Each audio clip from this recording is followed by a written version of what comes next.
తోటాయి గోను పువ్వులు మిలమిల విరిసే వాడవాడంతా ఓ పూల వరవాయి ప్రతి పువ్వులు చెరువేమో ఓ పూల తోటాయి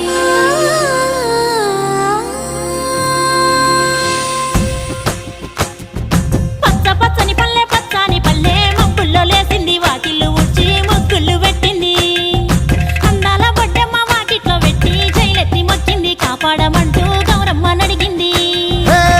ఆడబిడ్డలు ఇంటింట నిందే అమ్మ నాన్న గుండెంతో పొంగే సత్తి పిండి సకినాలు చూస్తే నోటి నిండా ఊరిల్లూరే పొద్దు పొద్దున్నే తమ్ముళ్ళు లేచి పూల కోసం బయలెల్లి ఉరికే శాపపరిచి వాకిళ్ళలోన చెల్లెళ్ళంతా బతుకమ్మ పేర్చే